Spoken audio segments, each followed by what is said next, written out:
ನಮಸ್ಕಾರ. ಕರ್ನಾಟಕ ಐಡಲ್ ಕಾರ್ಯಕ್ರಮಕ್ಕೆ ಸ್ವಾಗತ. ನಾನು ದಿವ್ಯಶ್ರೀ. ಇವತ್ತಿನ ಕರ್ನಾಟಕ ಐಡಲ್ ಕಾರ್ಯಕ್ರಮದಲ್ಲಿ ಪರಿಚಯ ಮಾಡಿಕೊಡ್ತಿರುವಂತಹ ಈ ವ್ಯಕ್ತಿ ಬಹಳ ಅಪೂರ್ವ ಅಂತಾನೆ ಹೇಳ್ಬೋದು. ಓದಿದ್ದು ಕಾನೂನು ಪದವಿ, ಸರ್ಕಾರಿ ಉದ್ಯೋಗವನ್ನ ಮಾಡ್ತಾ ಇರ್ತಾರೆ. ಆದರೆ ಆ ಸರ್ಕಾರಿ ಉದ್ಯೋಗವನ್ನು ತ್ಯಜಿಸಿ ಉದ್ಯಮವನ್ನು ಕಟ್ಟಿ 1200ಕ್ಕೂ ಹೆಚ್ಚು ಮಂದಿಗೆ ಉದ್ಯೋಗದಾತರಾಗಿದ್ದಾರೆ. ಮಾತ್ರವಲ್ಲ, ಕಳೆದ 20 ವರ್ಷಗಳಿಂದ ಸಮಾಜ ಸೇವೆಯಲ್ಲಿ ನಿರತರಾಗಿರುವಂತಹ ರಾಘವೇಂದ್ರ ಅವರು ಇವತ್ತು ನಮ್ಮ ಜೊತೆ ಇದ್ದಾರೆ. ಮೊದಲಿಗೆ ಅವರಿಗೆ ಕಾರ್ಯಕ್ರಮಕ್ಕೆ ಸ್ವಾಗತವನ್ನು ಕೋರೋಣ. ಸರ್, ಕಾರ್ಯಕ್ರಮಕ್ಕೆ ಸ್ವಾಗತ.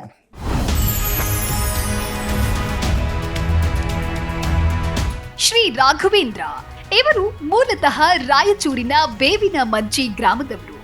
ಓದಿದ್ದು ಕಾನೂನು ಪದವಿ, ಕಟ್ಟಿದ್ದು ಉದ್ಯಮ. 2011ರಲ್ಲಿ ರಿಯಲ್ ಎಸ್ಟೇಟ್ ಉದ್ಯಮಕ್ಕೆ ಎಂಟ್ರಿ ಕೊಟ್ಟ ಇವರು ನೈಋತ್ಯ ಪ್ರಾಪರ್ಟೀಸ್ ಪ್ರೈವೇಟ್ ಲಿಮಿಟೆಡ್ ಮೂಲಕ 2000ಕ್ಕೂ ಹೆಚ್ಚು ಜನರಿಗೆ ಉದ್ಯೋಗ ಕೊಟ್ಟಿದ್ದಾರೆ. ಕಳೆದ 20 ವರ್ಷಗಳಿಂದ ಸಮಾಜ ಸೇವೆ ಮಾಡ್ತಾ ಇದ್ದು ಎಂದು ಪ್ರಚಾರ ಬಯಸಿಲ್ಲ. ನಿರ್ಗತಿಕರಿಗೆ ಮನೆ ಕಟ್ಟಿಸಿಕೊಡುವುದು, ಶಿಕ್ಷಣದಿಂದ ವಂಚಿತರಾದವರಿಗೆ ಶೈಕ್ಷಣಿಕ ನೆರವು ನೀಡುತ್ತಿದ್ದಾರೆ. 108 ಆಂಬ್ಯುಲೆನ್ಸ್ ಸಮಾಜಕ್ಕೆ ಕೊಡುವ ಯೋಚನೆ ಇದ್ದು 50,001 ಸಾಮೂಹಿಕ ವಿವಾಹ ಮಾಡಿಸೋ ಗುರಿ ಹೊಂದಿದ್ದಾರೆ. ಇವರಿಗೆ Zee Kannada news Karnataka idol award ನೀಡಲು ನಾವು ಹೆಮ್ಮೆ ಪಡುತ್ತೇವೆ.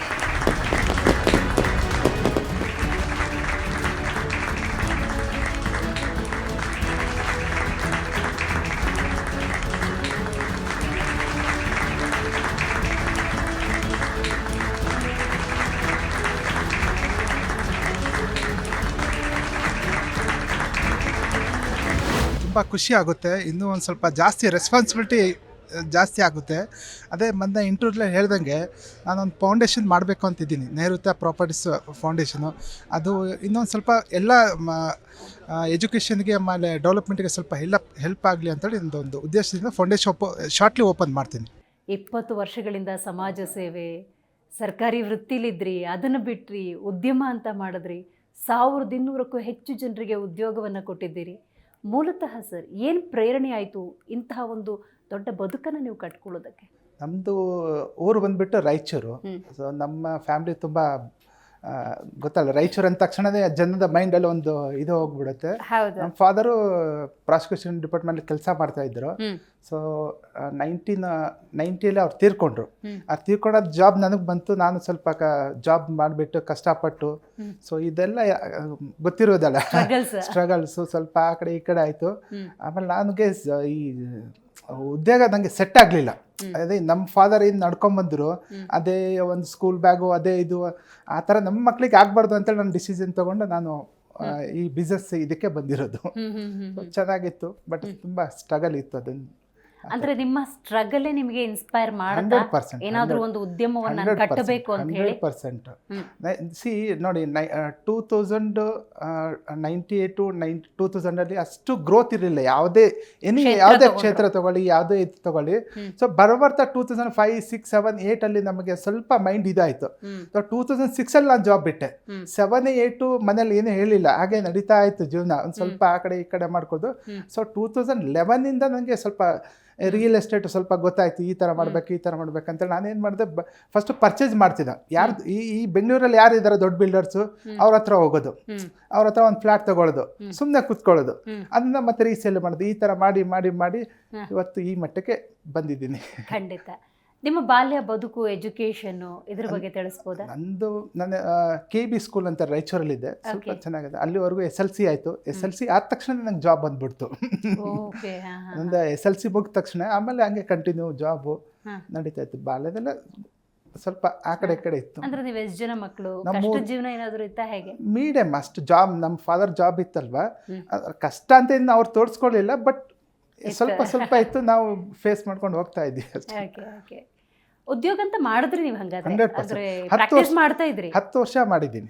10 ವರ್ಷ ಮಾಡಿದ್ದೀನಿ ಧಾರವಾಡ ಪ್ರಾಸಿಕ್ಯೂಷನ್ ಡಿಪಾರ್ಟ್ಮೆಂಟ್. ಅದೊಂದು ಇದು ಸರ್ಕಾರಿ ವಕೀಲರು ಅಂತ ಇರ್ತಾರಲ್ಲ, ಅವರು ಇದರಲ್ಲಿ ನಾನು ಒಂದು ಅಸಿಸ್ಟೆಂಟ್ ಆಗಿದ್ದೆ. ಆ ಥರ. ಈ ಉದ್ಯಮ ಅನ್ನೋ ಟರ್ನಿಂಗ್ ಪಾಯಿಂಟ್ ಯಾವಾಗ, ಅಂದ್ರೆ ಯಾವಾಗ ಡೆಸಿಷನ್ ತಗೊಂಡ್ರಿ? ಈಗ ಒಂದು ಮನ್ಸಿಗೆ ಅದು ಬರ್ಬೇಕಲ್ಲ ಆ ಯೋಚನೆ, ಅದು ಯಾವಾಗ ಬಂತು ಅದನ್ನ ಹೆಂಗೆ ನೋಡಿ, ಎಕ್ಸಿಕ್ಯೂಟ್ ಮಾಡಿದ್ರಿ?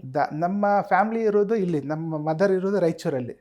ನೀವು 2096 ಅಲ್ಲಿ ಏನು ಸ್ಯಾಲ್ರಿ ಇತ್ತು ನಾನು ಉಳಿಸ್ಕೊಂಡು ಮನೆಗೆ ಕಳ್ಸಕ್ ಆಗ್ತಿದ್ದಿಲ್ಲ. ಯಾಕಂದ್ರೆ ಅದೊಂದು ಒಂಥರ ಇನ್ಸಲ್ಟು. ಏನಪ್ಪ ಏನು ಮಾಡ್ತಾ ಇದೆಯಾ, ಇನ್ನು 2,000 ಕಳಿಸು 3,000 ಕಳಿಸು, ಆ ಒಂದು ಇರಿಟೇಷನ್ಗೆ ನಾನು ಜಾಬ್ ಬಿಟ್ಟಿರೋದು. ನೋಡಿ ನಿಮಗೆ ಊಟ ನೋಡಿ, ಅವಾಗೆ 500 ರುಪೀಸ್ ಇತ್ತು ಧಾರವಾಡದಲ್ಲಿ ಮೆಸ್ಸಲ್ಲಿ. ಈಗ ಅದೇ ಒಂದು 500 ಇವತ್ತಿನ ರೇಟಿಗೆ ಆ ರೇಟಿಗೆ ಎಷ್ಟು ಡಿಫ್ರೆನ್ಸ್ ಇತ್ತು. ಆಮೇಲೆ ಸ್ಯಾಲ್ರಿ ಅಷ್ಟು ಇರಲಿಲ್ಲ ನಿಮಗೆ. ಎಲ್ಲ ಅದು ಈ GPF EPF ಕಟ್ ಆಗಿಬಿಟ್ಟು ಬರೀ 3,000-4,500 ಬರ್ತಿತ್ತು. ಸೊ ಅದರಲ್ಲಿ ಆಗಬೇಕಲ್ಲ. ಸೊ ಕಷ್ಟ ಇತ್ತು. ಸೊ ಅದೊಂದು ಬೇಡ ಅಂತೇಳಿ ಬಿಟ್ಬಿಟ್ಟು ಈ ಫೀಲ್ಡಿಗೆ ಬಂದ್ಬಿಟ್ಟು ಅಷ್ಟೇ. ಹೇಗೆ ಆರಂಭ ಮಾಡಿದ್ರಿ? ಅಂದರೆ ರಿಯಲ್ ಎಸ್ಟೇಟ್ಗೆ ಬರಬೇಕು ಅಂತ ಏನಾದರೂ ಇತ್ತಾ ಅಥವಾ ಬೇರೆ ಬಿಸ್ನೆಸ್ಸು ಮೈಂಡಲ್ಲಿ ಇತ್ತು ನನಗೆ? ಆ್ಯಕ್ಚುಲಿ ನಮ್ಮ ಭಾಗದಲ್ಲಿ ಜನಾರ್ದನ್ ಸಾಹೇಬರು ಮಾಡುವಾಗ ಮೈನಿಂಗ್ ಎಲ್ಲ ಮೈಂಡಲ್ಲಿ ಇತ್ತು, ಎಲ್ಲ ಆ ಕಡೆನೇ ಹೋಗಿದ್ದರು. ನಮ್ಮದು ರಾಯಚೂರು ಆಗದ್ರೆ ಇಟ್ಸ್ ಅದು ಹೆವಿ ರಿಸ್ಕ್ ಅನಿಸ್ಬಿಡ್ತು ನನಗೆ. ರಿಯಲ್ ಎಸ್ಟೇಟ್ ಅಂದರೆ ಭೂಮಿ ಯಾವತ್ತೂ ಕೈ ಕೊಡಲ್ಲ. ನನ್ನ ಮೈಂಡಿಗೆ ಫಸ್ಟು ಬಂದಿದ್ದು ವಿಲ್ ಗೋ ಸೇಫ್, ನಂದು ಒಂದು 10 ರೂಪಾಯಿ ಇದ್ದರೂ ಸೇಫ್ ಆಗಿರಬೇಕು ಅಂತೇಳಿ ಆ ಮೈಂಡಿಂದ ಹೋಗೋದಾಗ ನನಗೆ ಭೂಮಿನೇ ಬಂತು. ಸೊ ಇವತ್ತು ಕೈ ಹಿಡ್ದಿದ್ದು ಭೂಮಿನೇ. ಇವತ್ತು ನೀವು ಎಲ್ಲೇ ತಗೊಳ್ಳಿ, ಎಲ್ಲೇ ಮಾಡಿ, ಜನ ಇರ್ತಾರೋ ಬಿಡ್ತಾರೋ ಗೊತ್ತಿಲ್ಲ, ಬಟ್ ಭೂಮಿ ಮಾತ್ರ ಇದ್ದೇ ಇರುತ್ತೆ. ಸೊ ಆ ಒಂದು ಮೈಂಡಲ್ಲಿ ಇಟ್ಕೊಂಡು ನಾನು ರಿಯಲ್ ಎಸ್ಟೇಟಿಗೆ ಬಂದಿರೋದು. ಭೂಮಿ ಯಾವತ್ತೂ ಕೈ ಕೊಡಲ್ಲ, ಯಾವತ್ತೂ ಕೈ ಕೊಡಲ್ಲ. ಬಂಗಾರದ ಬೆಲೆ ಇದೆ ಇವತ್ತು, ಬಂಗಾರಕ್ಕಿಂತ ಜಾಸ್ತಿ ಇದೆ ಮೇಡಮ್. 2005-6 ಅಲ್ಲಿ ನೋಡಿ 30-40 ಸೈಟ್ ಬೆಂಗಳೂರಲ್ಲಿ ನೋಡಿ. ನಾನು ಫಸ್ಟ್ ಬಂದಾಗ ನಾಗರಬಾಗದಲ್ಲಿ BDA ಕಾಂಪ್ಲೆಕ್ಸ್ ಬ್ಯಾಕ್ ಸೈಡು 2,800 ರೂಪಾಯಿ ಇತ್ತು. ಇವತ್ತಲ್ಲಿ 28,000 ಇದೆ. ಲೆಕ್ಕ ಹಾಕೊಳ್ಳಿ, ಎಲ್ಲಿ ಬಂಗಾರ ಎಲ್ಲಿ ಸೈಟು. ಖಂಡಿತ. ನಿಮ್ಮ ಕಂಪನಿಯ ಹೆಸರು ಬಹಳ ವಿಶೇಷ ಅಂತ ಅನ್ಸುತ್ತೆ, ಇದರ ಬಗ್ಗೆ ಹೇಳ್ಬೋದಾ? ನೈಋತ್ಯ ಅನ್ನುವಂಥ ಕಾನ್ಸೆಪ್ಟಲ್ಲಿ. ಇಲ್ಲ, ನನಗೆ ಒಂದು ಕನಸಿತ್ತು, ಒಂದು ದೊಡ್ಡ ಕಂಪ್ನಿ ಮಾಡಬೇಕು ಅಂದರೆ. ಎಲ್ಲ ಕಂಪ್ನಿ ಮಾಡ್ತಾರೆ, ಸ್ವಲ್ಪ ಡಿಫ್ರೆಂಟ್ ಇರಬೇಕು. ಆಮೇಲೆ ಈ ಕಂಪ್ನೀಸ್ ಎಲ್ಲ ಡಿಫ್ರೆಂಟ್ ಇರುತ್ತೆ. ಒಂದು ಸ್ಮಾಲ್ ಪಾರ್ಟ್ನರ್ಶಿಪ್ ಇರುತ್ತೆ, ಒಂದು ಇದು ಇರುತ್ತೆ, ಕೆಲವೊಬ್ಬರು 5,000 6,000 ಇರುತ್ತೆ. ಒಂದು ಹೈ ಎಂಡ್ ಪ್ರೈವೇಟ್ ಲಿಮಿಟೆಡ್ ಬೇಕು ಅಂತೇಳಿ ನನಗೆ ಆಸೆ ಇತ್ತು. ನಾನು ಹತ್ತತ್ರ ಅದಕ್ಕೆ 2 ವರ್ಷ ವೇಟ್ ಮಾಡಿದೆ, ಏನೋ ಮಾಡ್ಬೇಕಂತೇಳ್ಬಿಟ್ಟು ಎಲ್ಲ ಸ್ಟಡಿ ಮಾಡಿಬಿಟ್ಟು ನೈಋತ್ಯ ಪ್ರಾಪರ್ಟೀಸ್ ಅಂತೇಳಿ ಅದಕ್ಕೆ 9 ನಂಬರ್ಸ್ ಬರುತ್ತೆ ಒಂದು. ಆಮೇಲೆ ನಾನು ರಾಯಚೂರಿಗೆ ಒಂದು ಹೀಗೆ ಹೋಗುವಾಗ ನಮ್ಮ ರಾಯಚೂರಲ್ಲೊಂದು ದೇವಸ್ಥಾನ ಇದೆ, ಆಂಜನೇಯ ದೇವಸ್ಥಾನ. ಅಲ್ಲಿ ಆಚಾರ್ಯರು ಕೂತಾಗ ಹಿಂಗೆ ಏನಾದ್ರು ಒಂದು ಹೆಸರು ಬೇಕು ಅಂದಾಗ, ನೀವು ಈ ಕಡೆ ಭಾಗದವರಲ್ಲ ನೈಋತ್ಯ ಅಂತೇಳಿ ಅಂತೇಳಿ ಅವ್ರ ಬಾಯಿಗೆ ಬಂದ್ಬಿಡ್ತು, ಈ ನೈಋತ್ಯ ಪ್ರಾಪರ್ಟೀಸ್ ಅಂತೇಳಿ ಅದು ಕೈ ಹಿಡಿದಿದೆ 100%. ಬಟ್ ಒಂದು ಸಂಸ್ಥೆಯನ್ನು ಆರಂಭ ಮಾಡೋದು, ಒಂದಷ್ಟು ಜನಕ್ಕೆ ಉದ್ಯೋಗ ಕೊಡೋದು ಅಂದರೆ ಅದಷ್ಟು ಸುಲಭ ಅಲ್ಲ, ದೊಡ್ಡ ಸವಾಲೇ ಇರುತ್ತೆ. ನೀವು ಎದುರಿಸಿದಂತಹ ಸವಾಲುಗಳನ್ನು ನೆನಪು ಮಾಡ್ಕೊಳ್ಳೋದು ಅಂದರೆ ಫಿನಾನ್ಷಿಯಲಿ ಇರ್ಬೋದು, ನಂಬಿಕಸ್ಥರು ಸಿಗೋದಿರ್ಬೋದು, ಈ ಥರದ ಹಲವಾರು ಸವಾಲುಗಳನ್ನು ಖಂಡಿತವಾಗ್ಲೂ ನಿಮ್ಮ ಈ ಜೀವನದಲ್ಲಿ ಎದುರಿಸಿರ್ತೀರಿ ಒಂದು ಉದ್ಯಮ ಅಂತ ಆರಂಭ ಮಾಡಿದಾಗ. ಏನು ಹೇಳ್ತೀರಿ ಇದ್ರ ಬಗ್ಗೆ? ಯಾವ ರೀತಿ ಸವಾಲುಗಳನ್ನು ಎದುರಿಸಿದ್ರಿ? ಅಲ್ಲ, ನಾನು ಮೊದಲಿಂದ ಕಷ್ಟ ಅಂತ ನೋಡ್ಕೊಂಡ್ ಬಂದಿದ್ದೀವಲ್ಲ, ಅದಕ್ಕೆಲ್ಲ ಪ್ರಿಪೇರ್ ಆಗಿದೆ ನಾನು. ಈ ಕಷ್ಟ ಬರುತ್ತೆ. ಒಂದು ನೋಡಿ, ಯಾವುದೋ ಒಂದು ಬಿಸ್ನೆಸ್ ಮಾಡ್ಬೇಕಂದ್ರೆ ಹಬ್ಬ ಅಂದ್ರೆ ಲಾಸ್ ಆಗ್ಬೋದು, ಏನಾಗ್ಬೋದು, ಲಾಸ್ ಆಗ್ಬೋದು. ಅದಕ್ಕಿಂತ ಮಿಕ್ಕಿ ಏನಾಗೋದಿದೆ? ನಾನು ಅದಕ್ಕೆ ಎಲ್ಲದಕ್ಕೂ ಪ್ರಿಪೇರ್ ಆಗ್ತೀನಿ. ನಾನು ಒಂದು 100 ರೂಪಾಯಿ ಹಾಕ್ಬೇಕಂದ್ರೆ ಅದು ನಂದಲ್ಲ ಅಂತಾನೆ ಹಾಕೋದು ಫಸ್ಟ್ ಬಿಸ್ನೆಸ್ ಅಲ್ಲಿ. ಅದ್ರ ಮೇಲೆ ಬಂದ್ರೆ ವರ್ಕಿಂಗ್, ಬರ್ಲಿಲ್ಲ ಅಂದ್ರೆ ಆಯ್ತಪ್ಪ 100 ರೂಪಾಯಿ ಹೋಯ್ತು. ನಾನು ಅದಕ್ಕೆ ಯಾವಾಗಲೂ ಸೇಫ್ ಗೇಮ್ ಮಾಡ್ತೀನಿ ಯಾವತ್ತು. ಒಂದು 100 ಸೈಟ್ ತೊಗೊಂಡಾಗ 50 ಸೈಟ್ ನಂದಲ್ಲ ಅಂತ ಬಿಟ್ಟಿದೆ, 50 ಸೈಟು ಬಂತಂದ್ರೆ ನಂದು. ಗ್ರೇಟ್ ಅಲ್ವಾ? ಆಮೇಲೆ ಸ್ಪೆಷಲಿ ಭೂಮಿ ಯಾವತ್ತೂ ಕೈ ಕೊಡಲ್ಲ ಮೇಡಮ್, ಹಿಸ್ಟ್ರಿನೇ ಇಲ್ಲ. ಭೂಮಿ ಇವತ್ತು ನೀವು ತಗೊಂಡ್ಬಿಟ್ಟು 30-40 ಸೈಟ್ ಇವೆಲ್ಲ ತಗೊಂಡಿದ್ದಾರೆ, ಕಡಿಮೆ ರೇಟಿಗೆ ಮಾಡಿದ ಇತಿಹಾಸ ಇದೆಯಾ?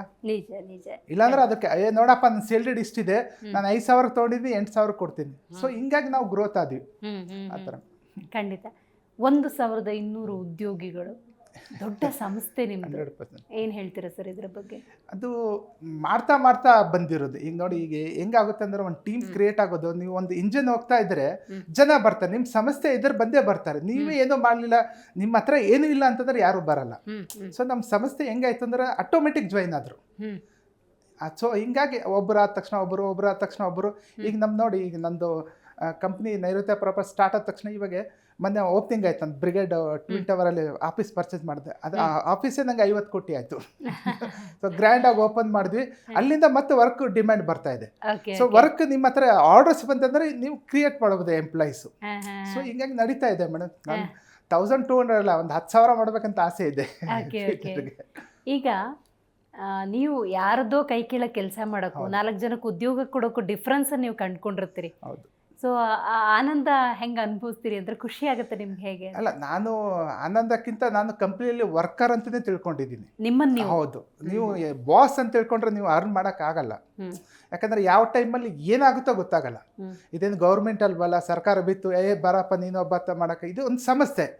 ನಾನು ಲಾಸ್ ಆದರೆ ಎಲ್ಲರೂ ಲಾಸ್ ಆದಂಗೆ ಇಲ್ಲಿ. ಕರೆಕ್ಟ್ 100% ಅಲ್ವಾ. ನಂದು ಒಂದು ಕಂಬ ಬಿತ್ತು ಅಂದರೆ ಎಲ್ಲರೂ ಬಿದ್ದಂಗೆ. ಸೊ ಅದಕ್ಕೆ ನಾವು ವಿ ಆರ್ ದ ವರ್ಕ್. ಅದಕ್ಕೆ ಹೇಳೋದು, ನಾನು ವರ್ಕರು, ನೀವು ವರ್ಕರ್, ನೀವು ದುಡಿರಿ ನಾನು ದುಡಿತೀನಿ, ಆ ಥರ ಪಾಲಿಸಿ ನಂದು. ಹೌದು, but it is a biggest responsibility. ಹೌದು. ಈಗ ಎಂಪ್ಲಾಯೀಸ್ ನಿಮ್ಮ ಜೊತೆಗೆ ಯಾವ ಥರ ಸಹಕಾರವನ್ನು ಕೊಡ್ತಾ ಇದ್ದಾರೆ? ನಾನು ಅದಕ್ಕೆ ಮೇಡಮ್ ಎಂಪ್ಲಾಯೀಸಿಗೆಲ್ಲ ಫ್ರೀ ಬಿಟ್ಬಿಡ್ತೀನಿ. ನಮ್ಮ ಹತ್ರ ಟಾರ್ಗೆಟೇ ಇರಲ್ಲ. ನೀವು ಎಷ್ಟು ತಗೊಂಬನ್ನಿ, ವಿಲ್ ಇದು ಮ್ಯಾನೇಜಬಲ್. ನೀವು ಪ್ರೆಷರ್ ಹಾಕಿದ್ರೆ ಅಂದ್ಕೊಳ್ಳಿ, ಮಕ್ಳಿಗೆ ಓದು ಅಂದರೆ ಯಾರು ಓದಲ್ಲ.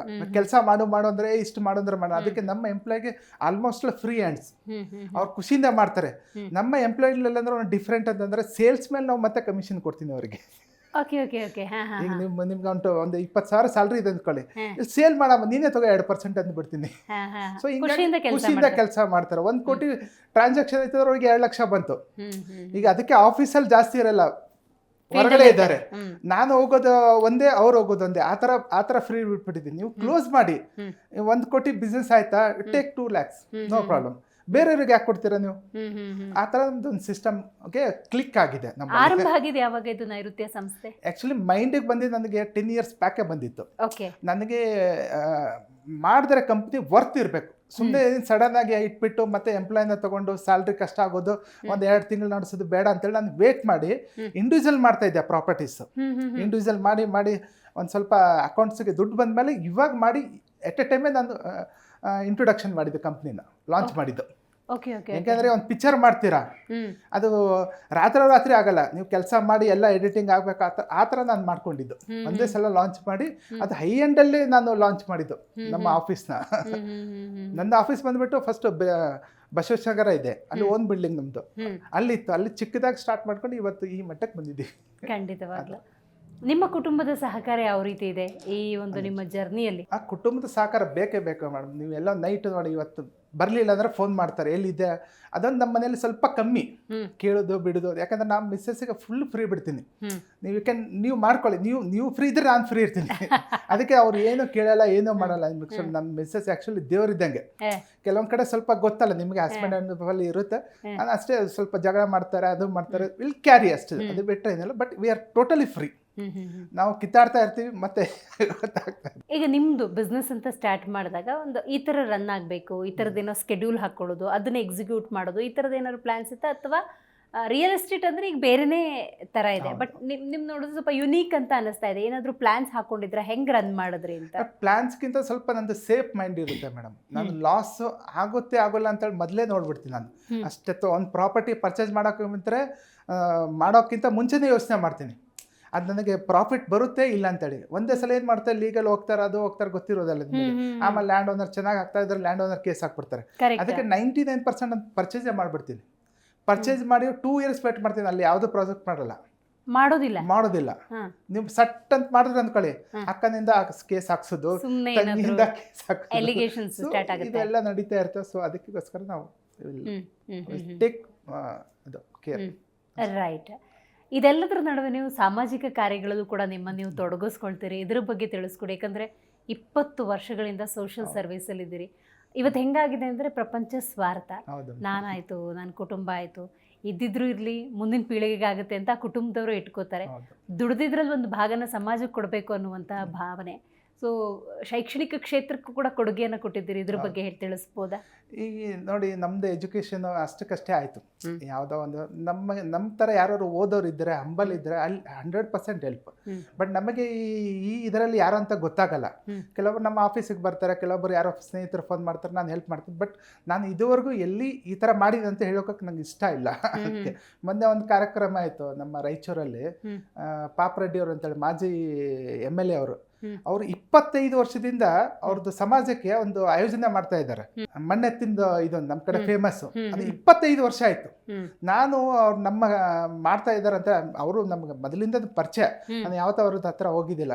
ಈ ತರ ಮಾಡ್ತಾ ಇದ್ದಾರೆ ಅಂತ ನನಗೆ 25 ವರ್ಷದಿಂದ ಖುಷಿ ಆಗ್ಬಿಡ್ತು. 25 ವರ್ಷ ಮಾಡೋದು ಇಟ್ಸ್ ನಾಟ್ ಈಸಿ. ಯಾವತ್ತೂ ಬಿಟ್ಟಿಲ್ಲ, ಎಲ್ಲ ಅವರೇ ಖರ್ಚು ಹಾಕೊಂಡು ಅವ್ರ ಸಮಾಜದವ್ರು ಮಾಡ್ತಾ ಇದ್ರು. ನಾವು ನಮ್ಮ ಕಂಪನಿಯಿಂದ ಈ ತರ ಆಗ್ತಾ ಇದೆ ಅಂತ ನಾನು ಬೆಳ್ಳಿ ಕಿರೀಟ ಹಾಕ್ಬಿಟ್ಟು ಅವ್ರನ್ನ ಸನ್ಮಾನಿಸಿದ ಮುಂದೆ. ಅದು ಎಲ್ಲ ಪೇಪರಲ್ಲೂ ಬಂತು, ಟಿವಿಯಲ್ಲೂ ಬಂತದು. ಆ ತರ ಮಾಡ್ತಾ ಇರ್ತೀನಿ, ಬಟ್ ಸ್ವಲ್ಪ ಹೇಳೋದು ಕಮ್ಮಿ ನಾವು. ಶಿಕ್ಷಣ ಕ್ಷೇತ್ರಕ್ಕೂ ಕೂಡ ಈಗ ವಿದ್ಯಾಭ್ಯಾಸ ಅಂದವ್ರಿಗೆ ಅವ್ರಿಗೆ ಎಜುಕೇಶನ್ಗೆ ಸಹಾಯ ಮಾಡೋದಿರ್ಬೋದು, ಇನ್ನು ಶಾಲೆಗಳು ಅಂದಾಗ ಅಲ್ಲಿ ಪುಸ್ತಕ ವಿತರಣೆ ಇರ್ಬೋದು, ಇದ್ರ ಬಗ್ಗೆ ನೆನಪು ಮಾಡ್ಕೊಳ್ಬೋದು ನೀವು? ಮಾಡ್ತಾ ಇರ್ತೀನಿ ಮೇಡಮ್. ಕೆಲವೊಂದು ಒಂದು 2 years ಬ್ಯಾಕ್ ಯಾವ್ದೋ ಒಂದು ಮಳೆ ಬಂತು ಸ್ಕೂಲ್ಗೆ, ಅದು ಗೊತ್ತಲ್ಲ ನಿಮಗೆ, ಮಂಗಳೂರು ಸೈಡ್ ಎಲ್ಲ, ಅದು ಹೇಳ್ಬಾರ್ದು, ಎಲ್ಲ ಕರ್ನಾಟಕ ಗೊತ್ತು. ಯಾರೋ ಒಬ್ಬ ಫೋನ್ ಮಾಡಿಬಿಟ್ಟು ಒಂದು ಫೋನ್ ಪೇ ಮಾಡಿ ಅಂದ್ರೆ ಟಕ್ ಅಂತ ಮಾಡಿಬಿಟ್ವಿ. ಆ ಥರ ನಾನು ಅದಕ್ಕೆ ಮಾಡಿದ ತಕ್ಷಣ ಫೋಟೋ ಕಳ್ಸಂದ್ರು, ಫೋಟೋ ಕಳಿಸಿ ಮಾಡಿದ್ದ ಅಂದ್ರೆ ಫೋಟೋನೇ ಕಳಿಸ್ರು ಪಾಪ. ಆ ಥರ ನಾವು ಈ ಕಷ್ಟ ಅಂತಂದರೆ ನೀವು ಫಿಸಿಕಲಿ ಬರ್ಬೇಕಂತೇನಿಲ್ಲ ನಮಗೆ. ನೋಡಿ ಈ ಕರ್ನಾಟಕದಲ್ಲಿ ಏನಾಗುತ್ತೆ ಎಲ್ಲರಿಗೂ ಗೊತ್ತು. ಈ ಕೊಡಗಲ್ಲಿ ಮಳೆ ಆಯಿತು, ಏನೋ ಬಿತ್ತು, ಯಾರೋ ಸಮಾಜ ಸೇವಕರು ಫೋನ್ ಮಾಡ್ತಾರೆ, ಸರ್ ಹಣ ಈ ಥರ ಇದ್ರೆ ಐ ವಿಲ್ ಡೂ ಇಟ್ ಅಷ್ಟೇ. ಆ ಥರ ಸ್ವಲ್ಪ ಕಮ್ಮಿ ನಾನು ಹೇಳೋದು. Right, no problem. ಈಗ ನೋಡಿ, ನಿರ್ಗತಿಕರು ಅಂದಾಗ ಎಷ್ಟೋ ಜನಕ್ಕೆ ಮನೆ ಇರಲ್ಲ, ಅವರಿಗೊಂದು ವಾಸಕ್ಕೆ ಮನೆ ಬೇಕಾಗುತ್ತೆ, ಅಂಥವ್ರಿಗೂ ಕೂಡ ನೀವು ಸಹಾಯಕವಾಗಿ ನಿಂತ್ಕೋತೀರಿ, ಇದನ್ನ ನೆನಪು ಮಾಡ್ಕೊಳ್ಬೋದು? ಇಲ್ಲ, ನನ್ನ ಕಂಪನಿಯಿಂದ ನಮ್ಮ ಭಾಗಕ್ಕೆ ಅಟ್ಲೀಸ್ಟ್ ಒಂದು 5-6 ಮನೆ ಮಾಡ್ಬೇಕಂತ ಪ್ಲಾನ್ ಇದೆ ನನಗೆ. ಯಾರು ಈಗ ಗೌರ್ಮೆಂಟ್ದವ್ರು ಕೊಡ್ತಾರೆ, 1 ಲಕ್ಷ ಕೊಡ್ತಾರೆ, 2 ಲಕ್ಷ ಕೊಡ್ತಾರೆ, ಅದು ಯಾವುದಕ್ಕೂ ಸಾಕಾಗಲ್ಲ. ನನಗೆ ಆ ಥರ ಐಡೆಂಟಿಫೈ ಅನ್ನಿಸ್ತು, ಇವರು ನಿಜವಾಗ್ಲೂ ಇದನ್ನು ಅಲ್ಲಿ ಮಾಡ್ಬೋದು, ನಮ್ಮ ಕಂಪ್ನಿಯಿಂದ ನಾನು ಮನೆ ಕಟ್ಕೊಡ್ಬೋದು, ಮಾಡ್ಬೋದು ಮೇಡಮ್, ತೊಂದರೆ ಇಲ್ಲ. ಮುಂದಿನ ದಿನಗಳಲ್ಲಿ ಸಾಮಾಜಿಕ ಕಾರ್ಯವನ್ನು ಇನ್ನೂ ಕೂಡ ಚೆನ್ನಾಗಿ ಮಾಡ್ಕೊಂಡು ಹೋಗ್ಬೇಕು ಅನ್ನೋ ನಿಟ್ಟಿನಲ್ಲಿ ಒಂದಷ್ಟು ಯೋಚನೆಗಳನ್ನು ಇಟ್ಟುಕೊಂಡಿದ್ದೀರಿ, ಒಂದಷ್ಟು ಡ್ರೀಮ್ಸ್ ಇದೆ, ಇದ್ರ ಬಗ್ಗೆ ತಿಳಿಸ್ಕೊಡ್ಬೋದಾ? ಇಲ್ಲ, ನಮ್ಮ ಭಾಗದಲ್ಲಿ ಸ್ವಲ್ಪ ಆ್ಯಂಬುಲೆನ್ಸ್ದು ಆ ಕಡೆ ಈ ಕಡೆ ಸ್ವಲ್ಪ ಹೆಲ್ತ್ ಇಶ್ಯೂಸ್ ಇದೆ. ನಾನು ಅದಕ್ಕೆ ನಮ್ಮ ರಾಮ್ಲು ಸಾಹೇಬ್ರು ಯಾವತ್ತು 108 ಆ್ಯಂಬುಲೆನ್ಸ್ ಆ ನಂಬರ್ ಇಟ್ಟರು. 108 ಆ್ಯಂಬುಲೆನ್ಸ್ ನಾನು ನಮ್ಮ ಕಂಪನಿಯಿಂದ ಡೊನೇಟ್ ಮಾಡ್ಬೇಕಂತ ಒಂದು ಡ್ರೀಮ್ ಇದೆ ನನಗೆ. ಇವತ್ತು ನಾಳೆ ಅದು ಡಿಸ್ಕಷನ್ ನಡೀತಾ ಇದೆ. ಆಯ್ತಂದ್ರೆ ನಾನು ಅದನ್ನು ಖಂಡಿತವಾಗಿ ಮಾಡ್ತೀನಿ. 108 ಆ್ಯಂಬುಲೆನ್ಸ್ ನಾವು ಸರ್ಕಾರಕ್ಕೆ ಕೊಡ್ಬೋದು, ಅಥವಾ ಅಲ್ಲಿ ಯಾವುದೋ ಸಂಸ್ಥೆ ಇರುತ್ತೆ ಅವರಿಂದ ಹ್ಯಾಂಡ್ ಓವರ್ ಮಾಡಿಬಿಟ್ಟು ನೀವೇ ಮಾಡ್ಕೊಂಡು ಹೋಗಿ ಅಂತ ಒಂದು ಇದೆ.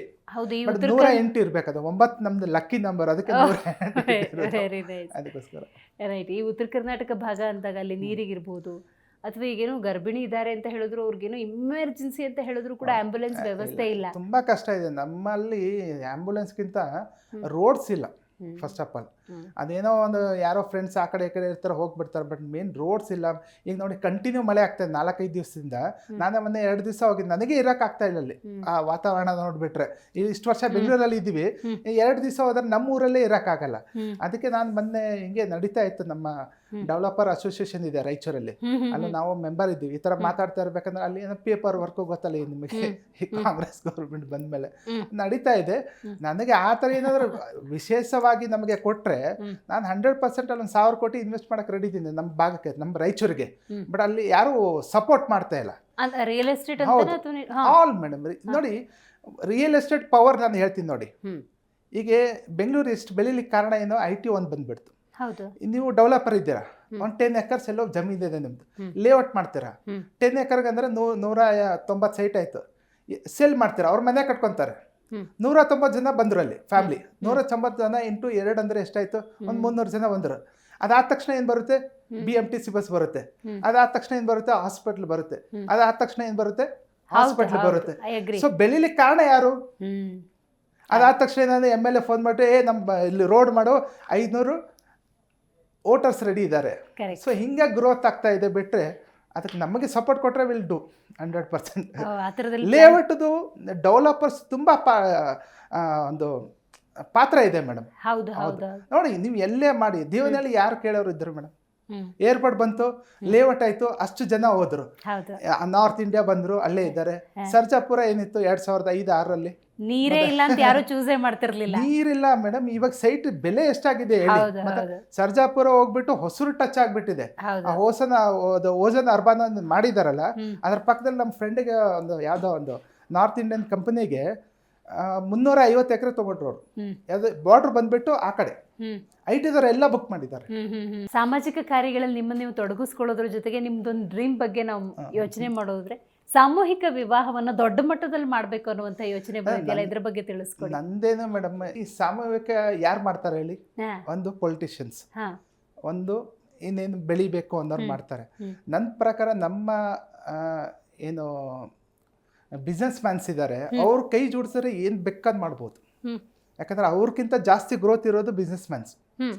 ಓಕೆ, ನಮ್ದು ಏನು ಕಾರ್ಯಕ್ರಮ ಅಂತಂದರೆ ಯಾರು ಮಾಡಿರಬಾರ್ದು. ಹ್ಮ್. ಒಂದು 5,000ನೋ 2,000ನೋ ಮಾಡ್ತಾರೆ. ನಂದು ಒಂದು ಡ್ರೀಮ್ 108 ಆ್ಯಂಬುಲೆನ್ಸು 50,000 ಒಂದು ಸಾಮೂಹಿಕ ಮಾಡ್ಬೇಕಂತೇಳಿ ಒಂದು ಡ್ರೀಮ್ ಇದೆ ನಂದು. ಹಾಗಾದ್ರೆ ನಾನು ಮಾತಾಡ್ಲೇಬೇಕು. ನಿಮ್ಮ ಸಿಬ್ಬಂದಿಯ ಸಹಕಾರ ಹೆಂಗಿದೆ?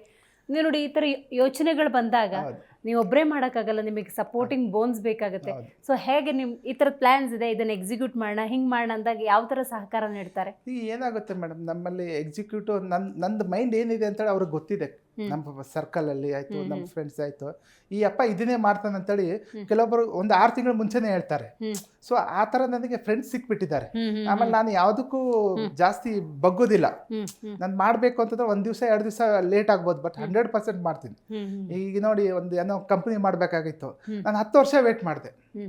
ನೈಋತ್ಯ ಪ್ರಾಪರ್ಟೀಸ್ ಇದು ಒಂದು private limited company, high end company ಮಾಡ್ಬೇಕಂದ್ರೆ 10 ಇಯರ್ಸ್ ಕಾದೆ. ಸೊ 10 ಇಯರ್ಸ್ ನನ್ನ ಜೊತೆನೇ ಇದ್ದವ್ರು ಅವರೆಲ್ಲ ಇವ್ರು ಏನೋ ಮಾಡ್ತಾರೆ ಅಂತೇಳಿ ಅವರು ಏನಾಯ್ತು, 5,000 ಇದ್ರು, 10,000 ಆದ್ರೆ 10,000 ಇದ್ರು, 20,000 ಆದ್ರು. ಸೊ ಈಗ ಸಪೋರ್ಟ್ ಇದೆ.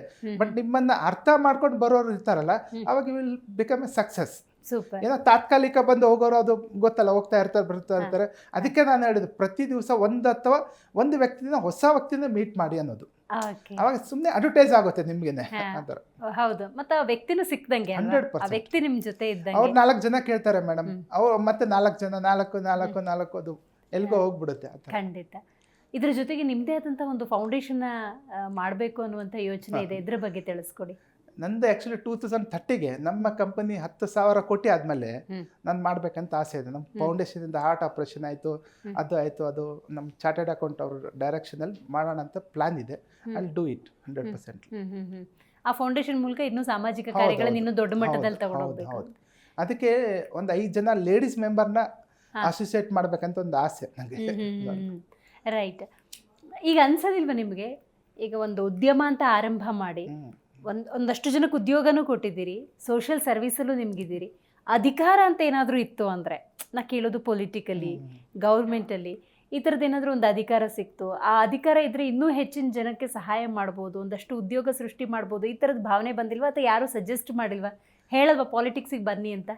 ಅಲ್ಲ, ನೀವು ಸಮಾಜ ಸೇವೆ ಮಾಡಬೇಕು, ಹೆಲ್ಪ್ ಮಾಡ್ಬೇಕಂತ ಅಧಿಕಾರ ಬೇಕಾಗಿಲ್ಲ. First of all, very nice. ಹೌದಾ, ನೀವು ಮಾಡ್ಬೇಕಂತ ಮನಸ್ಸಿದ್ರೆ ಸಾಕು. ಫಸ್ಟ್ ಒಂದು ಪಾಯಿಂಟ್, ನಿಮಗೆ ಇನ್ನೂ ಜಾಸ್ತಿ ಮಾಡಬೇಕು ಅದನ್ನೇ ಇಟ್ಕೊಂಡು ಹೋದ್ರೆ ಅದು ಬೇರೆ ರೂಟಿಗೆ ಹೋಗ್ಬಿಡುತ್ತೆ. ಆಮೇಲೆ ಅದೊಂದು 2 ವರ್ಷ ಮಾಡ್ತಾರೆ, ಆಮೇಲೆ ಗೊತ್ತಲ್ಲ ನಿಮಗೆ. ಅದೊಂದು ಸ್ವಲ್ಪ ಇದೆ. ನಾನು ಮಾಡಬೇಕು ಅಂತ ನಂಗೆ ಅದಕ್ಕೆ ಹೇಳಿದ್ದು, ಯಾವಾಗಲೂ ರಾಜಕೀಯ ಇಷ್ಟ ಇಲ್ಲ, ರಾಜಕೀಯ ಡ್ರೆಸ್ ಇಷ್ಟ ನಂಗೆ. ಅರ್ಥ ಆಯ್ತಾ? ರಾಜಕೀಯ ಡ್ರೆಸ್ ನನ್ನ ಹತ್ರ ಎಲ್ಲ ಡ್ರೆಸ್ಸಸ್ ಇದೆ, MLA ಡ್ರೆಸ್ ಇದೆ, MP ಡ್ರೆಸ್ ಇದೆ, CMO ಡ್ರೆಸ್ ಇದೆ, ಎಲ್ಲ ಇದೆ. ಅದಕ್ಕೆ ಯಾವತ್ತೂ ರಾಜಕೀಯ ನಂಗೆ ರಾಜಕೀಯ ಹಾಕೋತ ಡ್ರೆಸ್ಸಸ್ ಇದೆಲ್ಲ ನಂಗೆ ತುಂಬಾ ಇಷ್ಟ. ಇನ್ ನೋಡೋಣ, ಇನ್ ದೇವರು ಆ ಥರ. ಬಟ್ ಯಾವುದೇ ಹೋಗ್ಬೇಕಂದ್ರೆ ಜನ ಬೇಕು ಮೇಡಮ್. ನೀವು ಜನ ಎಲ್ಲಾರ್ದೆ ಏನೂ ಮಾಡೋಕ್ಕಾಗಲ್ಲ. ಅದನ್ನ ಹೇಳಿದ್ರಲ್ಲ ನೀವು, ನನ್ನ ಜೊತೆ ಇಷ್ಟು ಜನ ಬಂದರು ಅಂತೇಳಿ. ಇನ್ ಫ್ಯೂಚರಲ್ಲಿ ಅವಕಾಶ ಸಿಕ್ಕರೆ ಅಲ್ಲಿ ಡೂ ಇಟ್, ನೋ ಪ್ರಾಬ್ಲಮ್. 100%. ಅಲ್ಲ, ಈ ಥರದ್ದು ಸಹಜವಾಗಿ ಒಂದು ಆಫರ್ಸ್ ಬಂದಿರಬಹುದು, ಇದ್ರ ಬಗ್ಗೆ ಏನಾದರೂ? ಇಲ್ಲ, ಬಂದಿದೆ ಅಂದರೆ ಅದು ಬಲ್ಕಲ್ಲಿ ಬರಬೇಕು. ಒಬ್ರು ಇಬ್ಬರು ಯಾರೋ ಗುರಿಯರೇ ನಾನು ಅವ್ರಿಗೆ ಹೆಲ್ಪ್ ಮಾಡಿದ ತಕ್ಷಣ ಹಣ ನೀ ಬಂದ್ಬಿಡು ಅಂದ್ರೆ ಅದು ಪಾಸಿಬಲ್ ಇಲ್ಲ. ಆ ಥರ ನಮ್ಮ ಭಾಗದಲ್ಲಿ ಸ್ವಲ್ಪ ಎಮೋಷನ್ ಜನ, ನಿಮ್ಗೆ ಗೊತ್ತಿದ್ದಾರೆ. ಏನೋ ಒಂದು ಯಾವುದೋ ಮದುವೆಗೆ ಹೋಗ್ತೀರಾ, ಯಾವುದಕ್ಕೆ ಹೋಗ್ತೀರಾ, ಒಂದು ಸೈಡಿಗೆ ಕರೆದ್ಬಿಟ್ಟೆ ಇದು ಇಟ್ಕೋ 5,000 ಅಂದ್ರೆ ನೀ MLA ಆಗಬೇಕು ಅಂತಾರೆ. ಹೆಂಗಾಗುತ್ತೆ ಸಾಧ್ಯ? ಸೊ ಅದಕ್ಕೆ ನೋಡೋಣ, ಅದಕ್ಕೆಲ್ಲ ಬಲ ಬೇಕು. ಖಂಡಿತ. ನಿಮ್ಮೂರು ಅಂದಾಗ ರಾಯಚೂರು, ಉತ್ತರ ಕರ್ನಾಟಕ ನೆನಪಾಗುತ್ತೆ. ಆ ಭಾಗಕ್ಕೆ ನಿಮ್ಮದೇ ಆದಂಥ ಕೊಡುಗೆ ಕೊಡೋ ನಿಟ್ಟಿನಲ್ಲಿ ಯೋಚನೆಗಳಿದ್ದಾವೆ. ಯಾಕಂತ ಹೇಳಿದ್ರೆ ಇನ್ನೂ ಒಂದು ಸಿವಿಲೈಸೇಷನ್ ಇರ್ಬೋದು, ಎಜುಕೇಷನ್ ಇರ್ಬೋದು, ಮನೇಲಿ ನಲ್ಲಿ ಓಪನ್ ಮಾಡಿದ್ರೆ ನೀರು ಬರಬೇಕು, ಆ ವ್ಯವಸ್ಥೆಯಲ್ಲೂ ಕೂಡ ಸ್ವಲ್ಪ ಕಷ್ಟ ಇದೆ. ನಿಜವಾಗ್ಲೂ ನನ್ನ ಸುಳ್ಳು ಹೇಳಲ್ಲ, ಮೋದಿ ಸಾಹೇಬ್ರು ಬಂದ ತಕ್ಷಣ ನಮ್ಮ ಭಾಗದಲ್ಲಿ ಸ್ವಲ್ಪ ವಾಟರ್ ಚೆನ್ನಾಗಾಗಿದೆ. ಹಳ್ಳಿ ಈಗ ನಂದು ಅಲ್ಲಿಂದ ಒಂದು 4-5 ಕಿಲೋಮೀಟ್ರು ಬೇಲ್ಮಂಚಿ ಅಂತೇಳಿ, ಅಲ್ಲಿ ವಾಟರ್ ವ್ಯವಸ್ಥೆ. ನಾನು ಲಾಸ್ಟ್ ಟೈಮ್ ಹೋದಾಗ ಅಲ್ಲಿ ನಲ್ಲಿ ಇರಲಿಲ್ಲ, ಈಗಿದೆ. ನಾನು ಕೇಳಿದೆ ಯಾರು ಹಾಕಿದ್ರ ಬಗ್ಗೆ ಅಂತಂದರೆ, ಇಲ್ಲ ಅವರು MLA ಸಾಹೇಬ್ರೇನೋ ಇದರಲ್ಲಿ ಕೋಟದಲ್ಲಿ ಕೊಟ್ಟರು ಮಾಡಿದಾರಂತೆ. ಅದು ನಾನು ಮತ್ತೆ ಕೇಳಿದೆ ಯಾರಿಂದ ಬಂತು ಅಂದಾಗ ಅಲ್ಲೇ ಹೋಯ್ತು.